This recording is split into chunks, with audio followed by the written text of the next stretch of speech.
All right, welcome everybody to CivicTechYYC. It's September 10th here of 2024. Tonight we have Jason Cameron from the City of Calgary presenting on making the City of Calgary's Technology Integration Center the rapid experimentation facility that will enable city teams to learn, prototype, refine, and equitably access new technology with the goal to improve Calgarian lives using innovative and equitable solutions. Just a land acknowledgement, CivicTechYYC is an organization that resides on the traditional territories of the Treaty 7 region in southern Alberta, which includes the Blackfoot First Nation tribes of the Tsiksika, the Piikani, the Kainai, the Stoney Nakoda First Nation tribes of the Chiniki, Bearspaw, Wesley, and Tsuut'ina First Nations. And this is also homeland to the historic Northwest Métis and to the Métis Nations of Alberta. CivicTech movement is a use of technology for public good. We use data to design and address issues and challenges that citizens and governments are facing, helping citizens and governments work together to use technology, data, and design by pursuing opportunities for greater citizen engagement and more effective services, growing public engagement, and enhancing digital services in ways that are more inclusive, responsive, innovative, and citizen-centered. The civic tech movement is a global movement, and it's grown dramatically over recent years with the help of Code for All. The US cities like Chicago, Boston, New York City have led the civic tech movement with important organizations supporting like Code for America, US Digital Service, and 18F. And there's civic tech organizations in many locations across Canada, and those are listed on the Code for Canada website. As well as government agencies like the Canadian Digital Service. We launched Civic Tech in Calgary back in 2017 by bringing together people who had an interest in improving the community through technology and leveraging the support of the City of Calgary and the Rainforest Network. And the driving force was to break down the barriers between sector silos and create a space for collaboration, addressing the challenges and opportunities of citizens and government. And you can see on the diagram here, we have the civic tech community in the middle of a bubble there for the city. Another it's entrepreneurs and startups. Another bubble there that's technology industry, awareness and alliances, as well as citizens, communications, social innovation, and civil society. Some of our major projects have been the BudLib database management project for libraries. Some local libraries have started using that on small hardware like Raspberry Pis to keep track of their library books. We've run blockchain experiments, not cryptocurrency, just testing blockchain itself. And Alice Lam started the major volunteer app called Volley here in Calgary. We also help to support civic user testing groups. These are grassroots groups that facilitate better, more inclusive and accessible usability testing that engage residents in the creation of technology that's meant to serve them. Civic user testing is a concept that started in Chicago that has spread across many cities, including Toronto's GRIP program, and is now in Calgary with the organization Inclusity. So Inclusity Calgary is a team of technologists, designers, public employees, community organizers, entrepreneurs, policy analysts, and other engaged citizens that share a vision that Calgary can be a more accessible city for all. Mission is to plan and design test running testing sessions with inclusive and representative groups of Calgarians to improve the usability of products, processes, and services for teams in public, private, and not-for-profit sectors. And the movement is supported by the Calgary Foundation. It was created through a civic tech partnership with Calgary UX. We've got a number of other partner organizations and groups on the slide here. If you want to take a look, I'll be posting the deck afterward on our website in the coming weeks. Some of the examples there, we've got Code for Canada that I mentioned earlier, Calgary UX and Data for Good. Rainforest Alberta has winded down their main events, but the scorecard is still active there.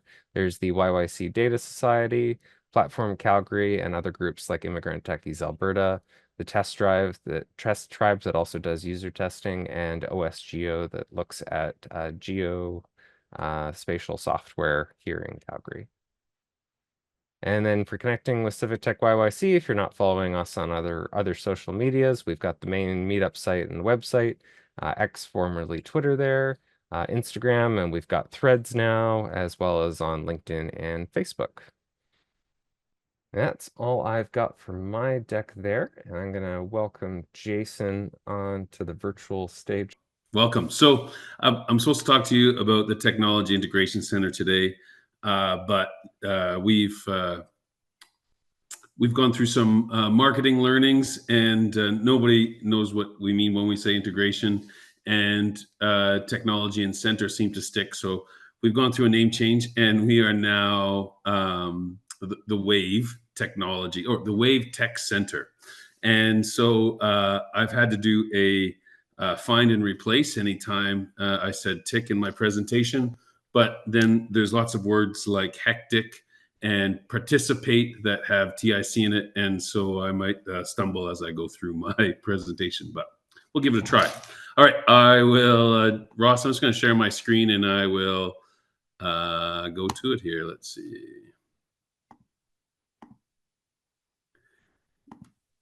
All right, we good? Yep, looks good. All right, good. Okay, so we're going to talk about the Wave, but I have to give you the origin story and get back there. So Jason Cameron, I've been with the city since the city was incorporated in the 1800s. And I first heard about, some of the work that Smart City was doing through the Smart Cities Challenge back in, I think, 2018, where I got to work with Monique Nessett and Dave Basto, two rock stars in the city that have been kind of pushing the edge of what the city can be doing as it explores new technology. And Dave had this idea, one of the things that Dave has saw with the city is that we struggle. We really do. We struggle with new technology and adopting it. Our procurement system can be cumbersome. We have limited resources. We're not allowed to fail. But by the time you procure something, especially with technology, it's out of date. And so we typically don't pilot or experiment. We go right to RFP, right to purchasing something, and that something we purchase tends to be proven, and which is great. It's responsible for the city dollars, but it tends to also to be really close to being outdated on the tech side. So Dave had an idea about building a purpose-built experimental sandbox where experiments didn't get in the way of procurement. They weren't time. They didn't take a long time. We didn't have to do a bunch of security reviews and IT security reviews, and we could allow third-party software in and make things happen quickly. So he had that idea.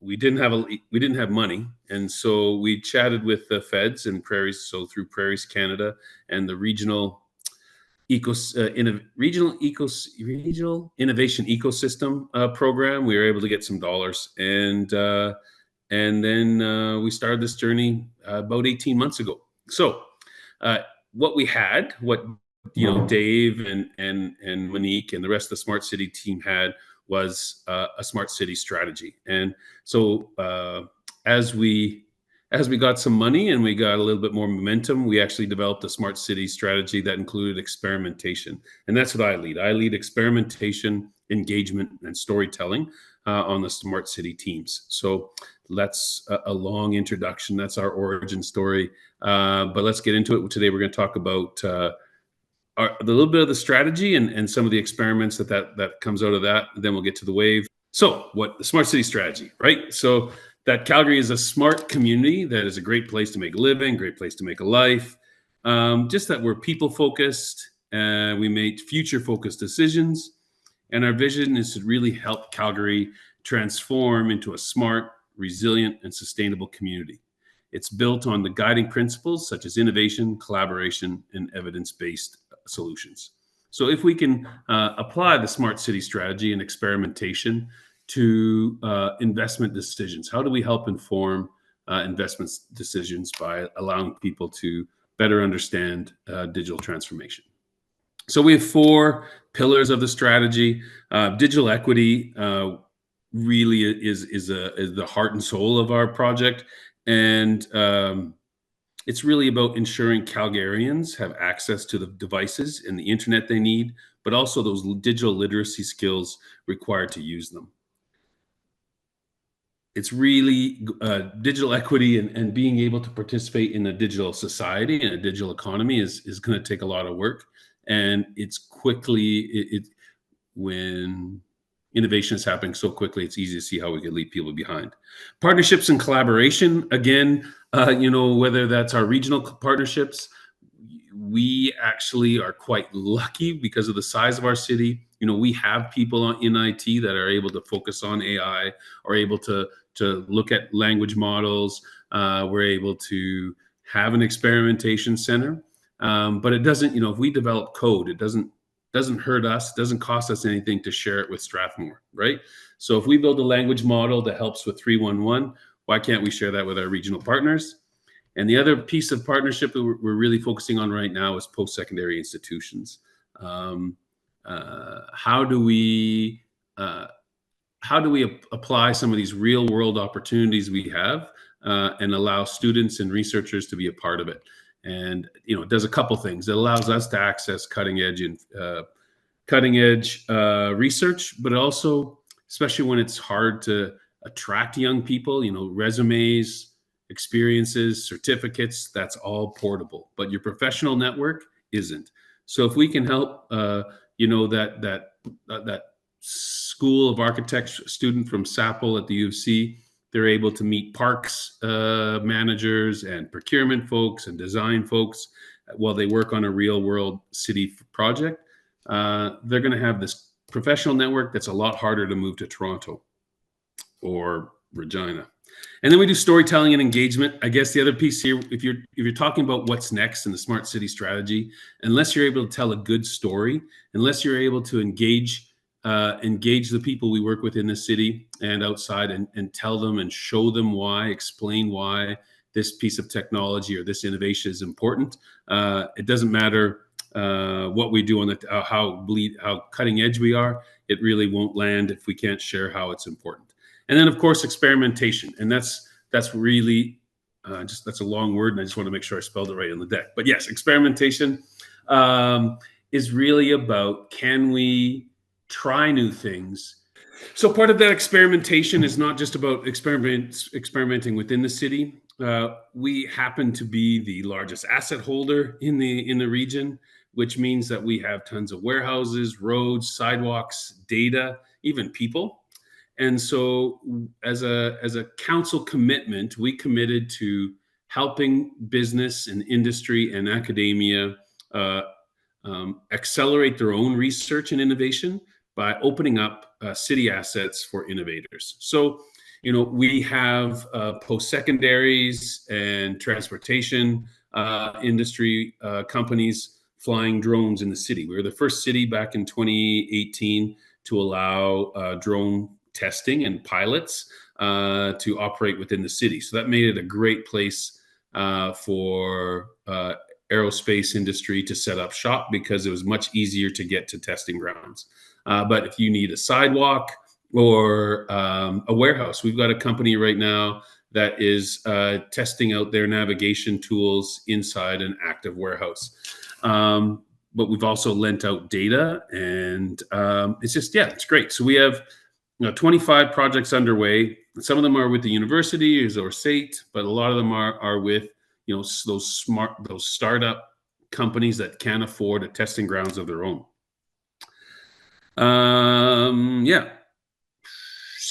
We've had about 110 since 2019. It's a little bit more than that now because we had a busy summer. So we've had Ella. That was my first one when I was doing economic resilience.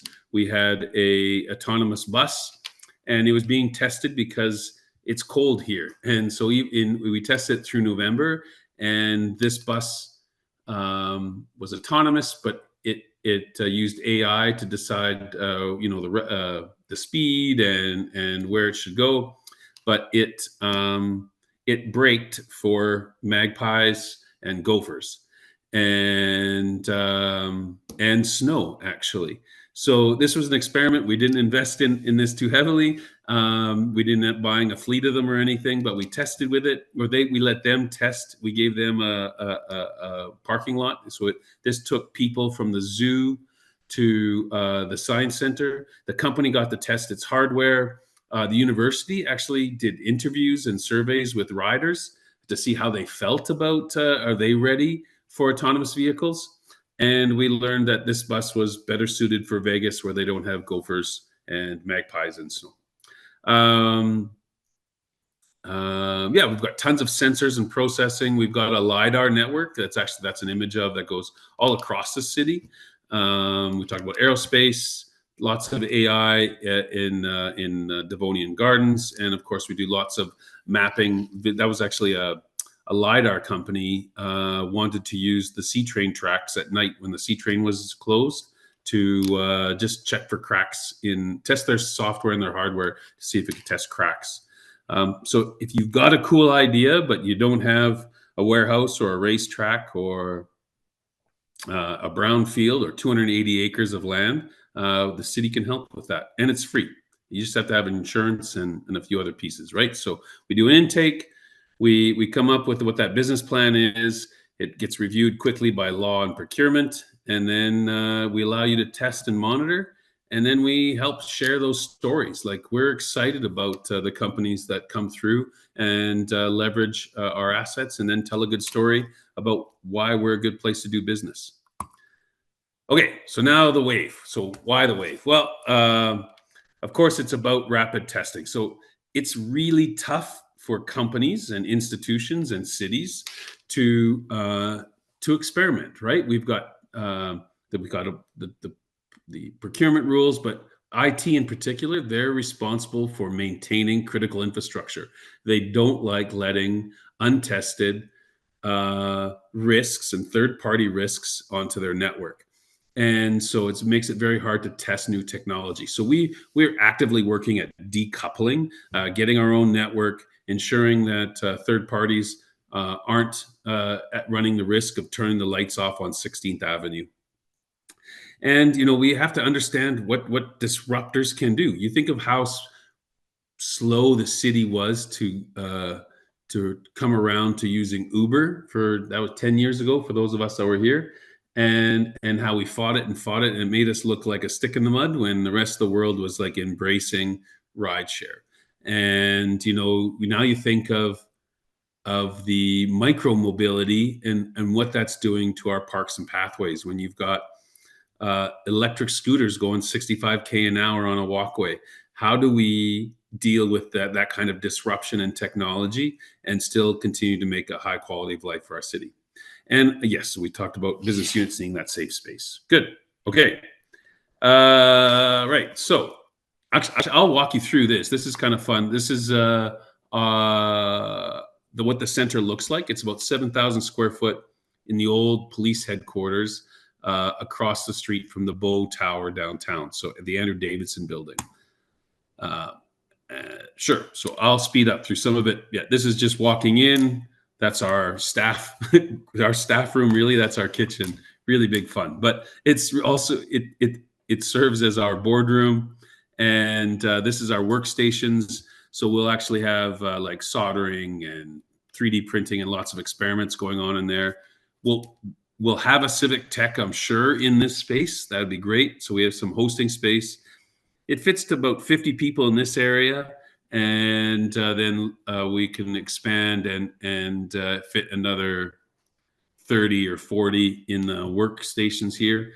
What you don't see in this picture is right about here, we'll have a project with the University of Calgary, which is a 2-meter robotic arm that will be used for 3D printing in plastics and concrete. So we'll be able to print traffic dividers and couches and planters and living walls. We've got some podcast booths and quiet meeting room spaces. We have a team of about 12 when we're full of co-op students. So we have our workstations, pretty modest because we're the city and we're really responsible for taxpayer dollars. We do have an AR and VR room. So this is our immersion room. So we can use this to support planning and visions and the vision strategic plans for communities, but also we can drop a city bus cab in there and practice driving. We do have a small printing and 3D room, as well as a data center that helps us stay off the city network. Oh, I think we're going to go see lots of storage. Sure. I'm going to fast forward this. And then, of course, accessible washrooms, all that. Great. That's about it. So the big meat of this is the big meat of that is that we have this great space for trying new things. So there'll be U of C students, there'll be SAIT students, there'll be lots of city staff walking through, using the facility, whether they're working there and just dropping in, or they're checking in on some of their experiments. Lots of IoT devices. Kind of the what does smart city technology look like in 5 years, and who's kind of got the clunky stuff that isn't working great yet, it's not ready for deployment, but we should be playing with it and trying it out. And not that 3D printing is not operational. I think where the gap for us is the skill set of staff. Can 3D printing in concrete and digital fabrication, is it a skill that city staffers, or is it easy enough that city staffers can deploy? One of the projects we'll try is having uniform staff. So a bylaw officer walking through East Village with their iPhone. Can they go and scan a storefront in East Village that isn't wheelchair accessible? Send that scan over to the arm and have an accessible ramp printed that day for that store, and then go deploy it. Do we have the skill set? Is the software user friendly enough? What will the unions think of the changing job descriptions, right? So this gives us a chance just to see what some of the barriers are as we move towards that, and then help business units and HR get to where we need to be, say in 5 years when that's more operational.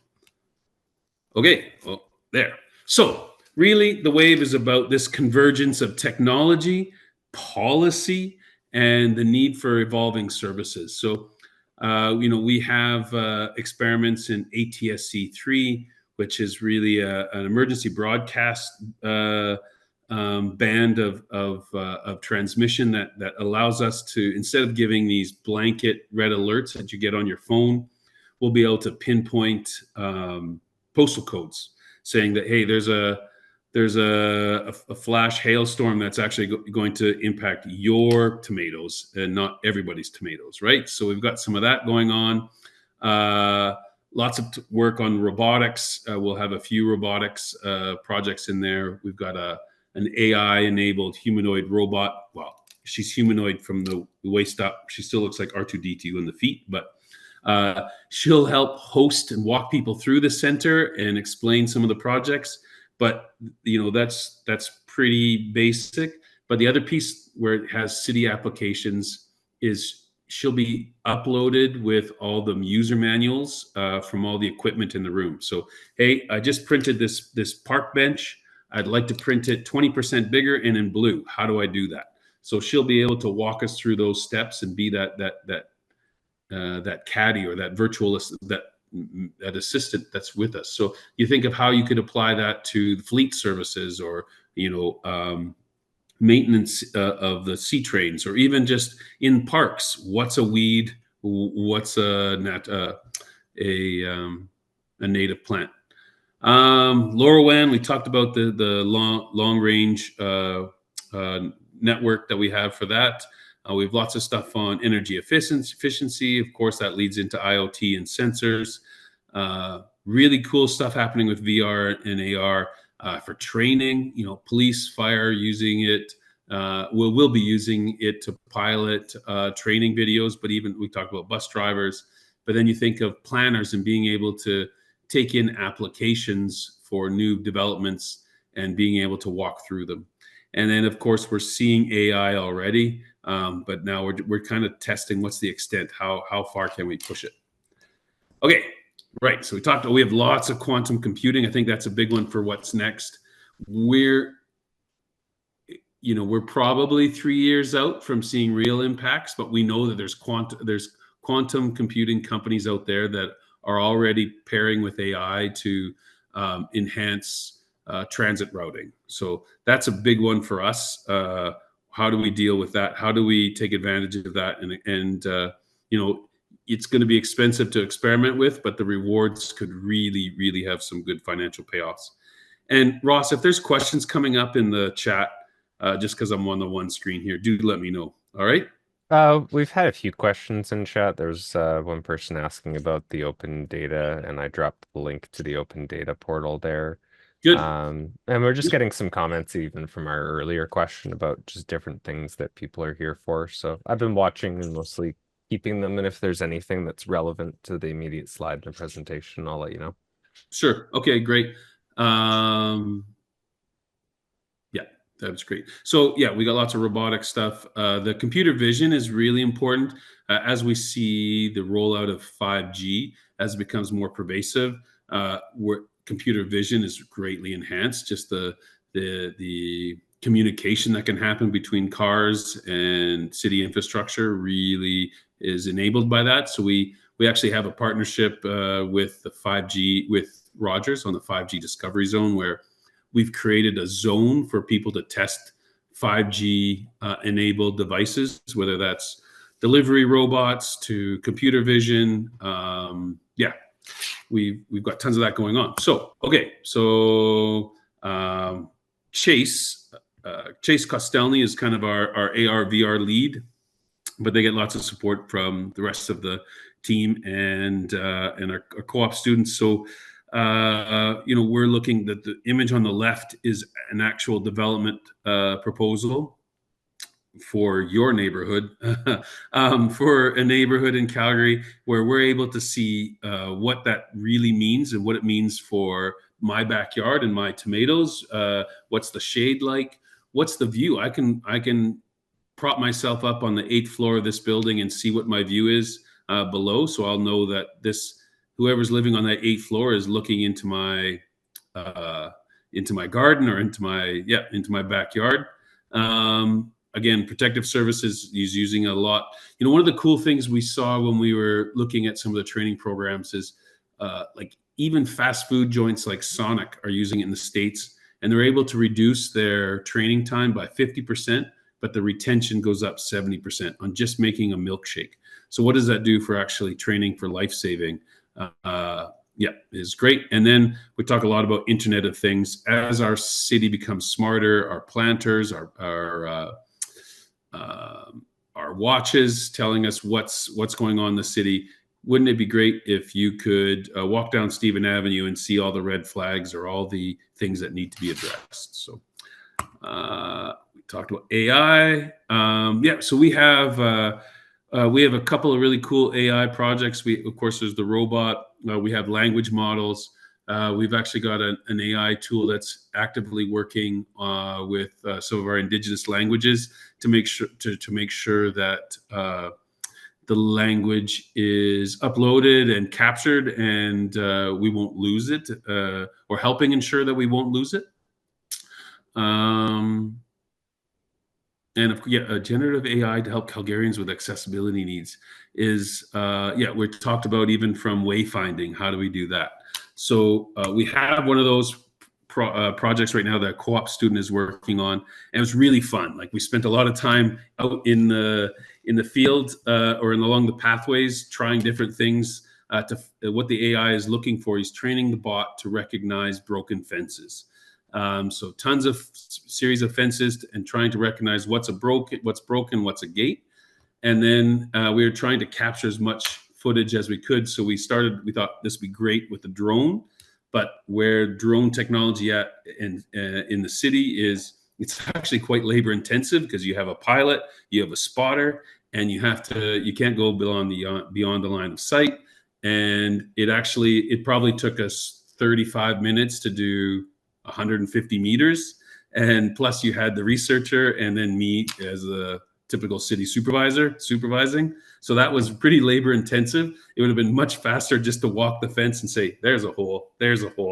So what's the practicality of that? Not great. But if we took that same camera and we put that same camera on a cargo bike, and we drove pathways much faster and got just as good of footage. And then you can see, okay, well, we could actually take that camera and just hook it on the bumper of a city vehicle that's driving around, or the park's maintenance golf cart, and it just happens as the driver's doing other tasks. Easy. So it starts to get into that almost like preemptive 311s. And we did the same thing with a very similar camera on potholes. So the AI is able to detect, take pictures of and record potholes, and then use AI to prioritize them. Yes, this is an 8-foot hole, but it's in Lisa's back alley and nobody uses that back alley. So we're going to fix this 1-foot hole on Deerfoot because it's the impact is way greater. Make sense? Sure. Okay, good. We also have the hackathon. So we want the center to be a collision space for city business decision makers, but also young people, innovators, businesses. And so we want it to be a place where they can experience new technology. So one of the things that we've been working on is in partnership with Microsoft, is an AI hackathon for city staff. So you don't have to be in an IT staff, but you've got an idea or you've got a mundane piece of work that you think AI could help us with. You submit your proposal, your idea, or your problem, and then some IT and community staff are helping, or community people are saying, yeah, we like this idea, we're going to go forward on it. So some of these ideas that are being submitted by, actually probably 100 city staff now are being explored to see which ones we're going to experiment and pilot, and then maybe come up with a solution for. We have business case competition. Yeah, like again, we have tons of stuff going on with kids, with students and hackathons. It's kids. That's me being super old. With young people, and yeah, tons of these kind of events. So we want the place to be this hub of activity and a collision space. We're not platform. We're not there to train businesses on how to do innovation or how to accelerate the commercialization of products. We're not CED. We're not Calgary Economic Development. We're not there to help you market to the world. We are we are an asset or a facility. Oh man, we're kind of like Greece. We're a feeling. We're a vibe. We're emotion. So we have the facility, but we also have all the other city assets. We want that to be leveraged for pilots and experimentation, whether that's by businesses or city business units looking to quickly ramp up what's next. All right. So with that, starting on the 21st, we will be launching our opening ceremony. So we'll have the mayor and dignitaries on the 21st. The registration will be up later this week or early next. And then we have like 8 full days of talks. There'll be a talk on ATSC3. There'll be a talk on how the city can do better or can support businesses with innovation. There will be a whole day on equity and how technology can help with that. We've got a whole day on it'll probably be primarily focused on post-secondary institutions and business units that are looking to collaborate. So we'll really dive into some of those experiments that we have going on. And we also have a full day working on regional collaboration. How do we prioritize or share the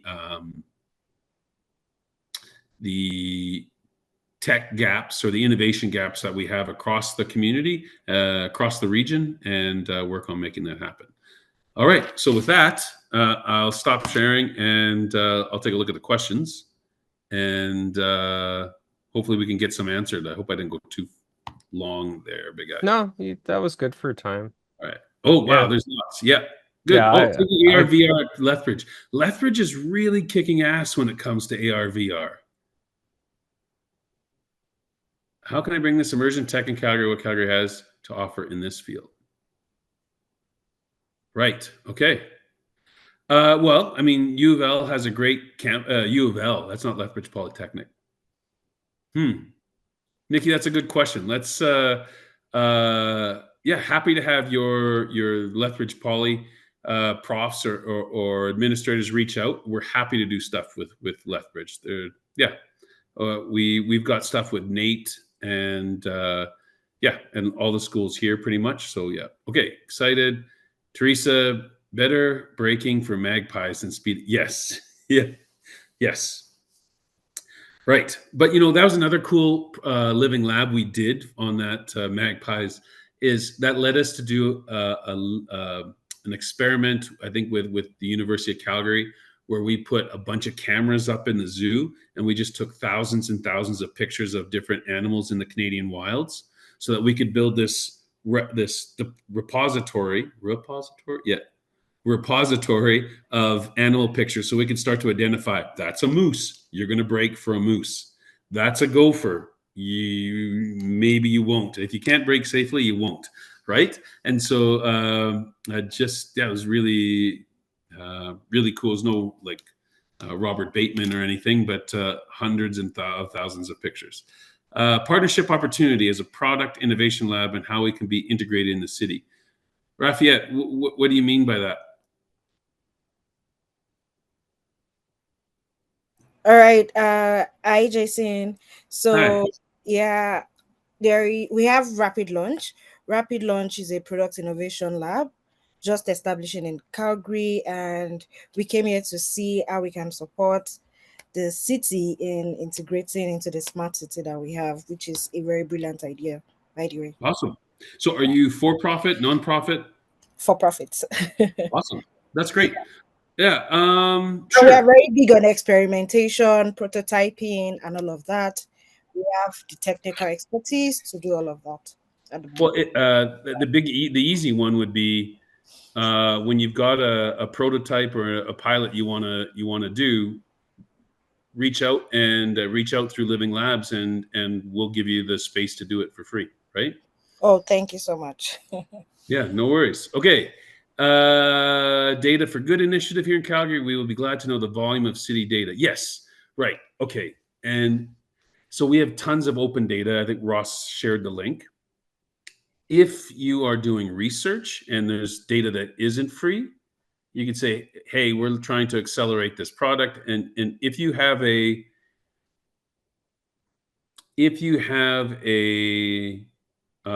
experimental aspect to the data request, you're piloting something, you're not just licensing it out to somebody else. You can go through Living Labs and access that data. And that, if so, it's accessing paid data for an experiment. So, hey, we can give you 6 months of sample data or scrub data for your experimentation project. So it's a way to access some of that paid data for pilots. With Data for Good, they're usually focused on like small hackathons or different sorts of research projects. So it isn't as much on like the experimentation and the business side. They're kind of Yeah. closely aligned to the civic tech. Would they Yes. still be able to, if they had a specific project, submit a proposal then? Like that's what hackathons are, right? Like they're all just micro experiments and pilots, right? Okay, so if there's like a specific interested data set that they might want to use for some prospective future hackathon, just put in the request and then potentially they could get that data set for that hackathon. Bingo. Perfect. Okay. I'm here to understand if there's anything I can volunteer with. Quality testing for software and website. So really, Kenya, it sounds like Inclusivity would be a great volunteer organization for you. Maybe Ross, you can drop that in. And yeah, I'd welcome you to look at check you. You out. already did. Yeah, I'd welcome you to check out Inclusivity. Like we will still have potentially some other projects. If anyone has project pitches for tonight, like feel free to put it in chat. So once we're done Q&A, you can put up your hand and talk about it.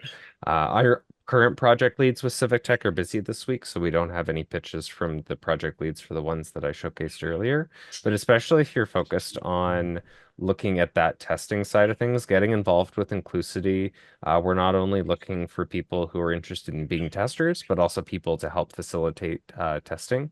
so we can help build our capacity there. And also, if you in the community are connected with organizations that are interested in doing user testing, or if you want to help advocate for user testing, that's really appreciated as well. The Test Tribe's the other group that we work with that's focused on user testing too. I'll find their link as well and drop that in chat. Those are kind of the main areas if you're interested in like QA user testing type stuff to get involved with. Yeah, I like, and I'm just at the, does the AI or the AR model bird migration? I think like if it's a layer, we could probably add it on, right? Like I think back in the early 2010s, so in 2012, again, before I was doing IT stuff, I was kind of doing IT stuff with emergency management. That's protective services is kind of my background, and we were trying to build a common operating model or a geospatial model, because 90% of city data has a geolocation or a tag to it. And so we're trying to set up a way for all the business units and our partners and CP Rail and the Red Cross to be able to share mapping information. So I want to know where public washrooms were, to where sewers were backing up, to where Red Cross was setting up reception centers in the event of a flood, which we had the next year.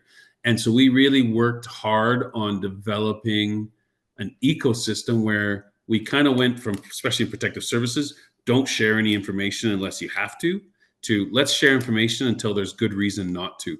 And so, like a bylaw officer might want to know that when she's going to a house, that there is a vicious dog there, or when police are going to a house, she might want to know that there's a vicious dog there that is registered with bylaw, right? And those are the kinds of data that we sometimes struggle to share. I think we've gotten much better at it. I know that our parks department has a mapping layer of migratory routes, but also nesting sites. To be honest, one of the drone facilities we have, the flight zone, backs onto a migratory bird area, and so we're supposed to start. We're actually building some boardwalks so that we don't disrupt nesting areas. Yeah, so we don't have it currently in AI, but we would have a migratory bird map through parks. I don't know if it's on. I don't know if it's on open data, but it's not something. It's something you could request. Oh, Chase spoke at your last recording. Okay, good. Volunteering. Oh, I don't know. Yeah, volunteering for VR. I dropped in the chat, so it's parallel to Chase speaking at our last recorded event, which is on our YouTube channel there. We also had Brent Zuber speaking. So I dropped his group there. It's titled Bramble XR. I'm hoping they have some more events this fall, but they're specifically focused on developing the VR AR ecosystem here in Calgary, and they're registered more as a nonprofit type organization, trying to be able to promote that within other businesses and culture. And they help to work with organizations that are thinking of adopting AR and VR to help bring that into fruition. So I welcome you to check them out. And I saw that you've also connected with, I assume, Nikki, it's Lee Ackerman who's like associated with that group there. Yeah, perfect. Yeah, Lee is very deeply involved with that. So that's a great deep connection there to get involved. Yeah. It's one of those things that's still developing. So that's one of the hopes, I believe, as well with the center, Jason, where like having that space that people can come in and experience the AR and VR, that we can promote that a little bit more within the city. Yeah. We're not sure how hardware will be used yet. Yeah, some of it depends on some of the contractual agreements. Like you'll find that one of the strategies to get to rapid testing is to decouple from the city. So using third parties, we're using a cloud network that isn't the cities. Where the robot for the two robots in the facility are actually owned by post-secondary institutions and not us. And the software and hardware that's involved with that we don't own, which means it doesn't have to. It just speeds it up. We don't have to go through city approval processes. But as far as the facility itself is, our goal is that it is a valuable asset to the civic tech ecosystem. So if you're working on civic civic innovation that is really for the greater good, and you've got an event, hopefully we can make the space available for it. So if you've got that idea, whether it's CivicTechYYC or Data for Good, reach out, send us an email just at wave@calgary.ca, and let's see if we've got space for you. So we open the end of October, and then we'll start taking bookings probably end of November into December. Ross, anything else I should be talking about that I haven't yet? I think that covered all of our questions, mainly in the chat. What are you most excited about now? I guess kind of coming close toward the launch time. Yeah, I think the launch will be great. I'm really excited to show off not just the space, but how far we've come with policy and with community collaboration. It's just yeah, I think we've had an urban alliance with the University of Calgary, which allows us to do experiments with, but they have not tended to be intentional and strategic. It's kind of been serendipitous. I bumped into somebody at a bus stop. They work at the U of C. They've got a cool idea. We could benefit from it. Let's do a research project. We should have. I'm excited to see partnerships blossom that say, hey, what kind of stuff are you researching on? Public safety and transit. I'm sure roads and transit, and hopefully the Green Line, he says politically, will be involved. We'd love to hear some of that research. We'd love to be involved in that. Let's match you up. And it shouldn't matter if you're at the U of C or you're at St. Mary's or the U of L or Red Deer. It doesn't matter, Red Deer College or Red Deer Polytechnic now. It shouldn't matter. So that's what I'm really excited about, to see these kinds of collaborations happen.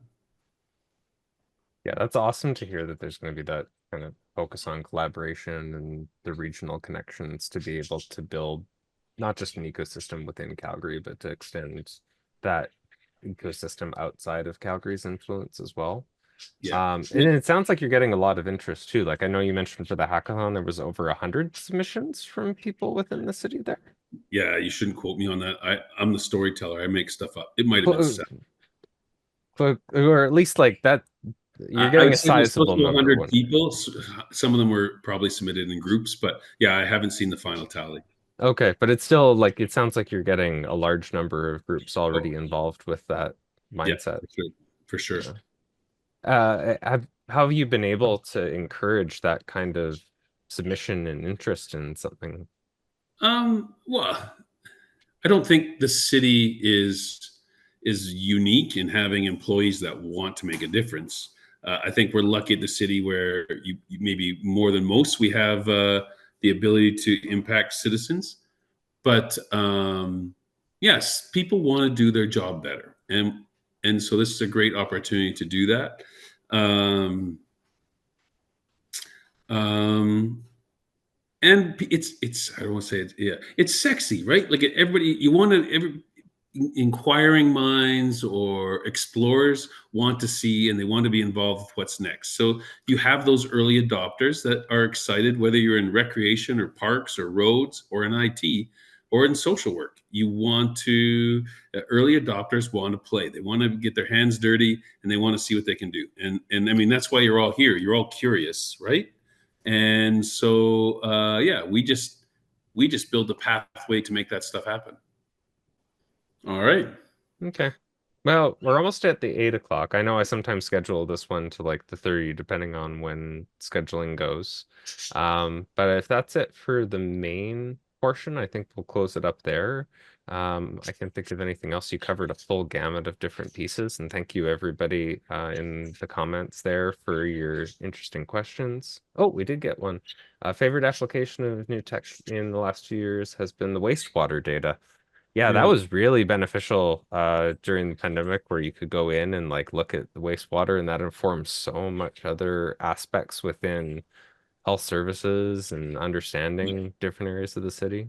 Well, and the COVID testing, right? Like that was done out of a wastewater lab in the south. That was done with U of C. Mm-hmm. Oh, we also got a comment there talking about the hype in AI and machine learning. Yeah. Yeah, that's great. And we actually have a emerging tech group here that has built our own AI guidelines and policies aligned with 42001. 42001, sure. Just rolls off the tongue. It's just Special Agent 42001. Yeah. All right, that's great to hear. There's some aspects that people are excited with. It'll be interesting to see how kind of the AI, and machine learning stuff gets integrated, because it's one of those areas that seems like it's still in that experimentation phase. Like both companies and industry and governments are all trying to figure out what the best areas to try and apply that to are. And if your AI bot screws up and you're a sunglass company, you lose a customer. If our AI screws up and the threshold or the allowance for mistakes is a lot less when you're government. That's for sure. Which is why another reason why we don't experiment so much. Because yeah. All right. Okay. Well, you've got the website, you've got the email. I look forward to hearing from many of you. And Actually, and let me what drop the website in chat, because I don't think I got that one in there earlier. So there's the Tech Center website there, if anyone wants to go take a look. I believe that's the new one that just went up recently. Calgary.ca /wave. And the email is just wave@calgary.ca. Oh, look at you. That's the long one. Yeah. We have a short one too. Just calgary.ca. Okay. That's the one that I found through the website when I was searching there. And it's just wave@calgary.ca. Yep. Okay. Put that one in the chat there too for people. All right. Okay. Thanks a lot, Ross. Thanks all. Thanks so much, Jason. Thank you, everybody.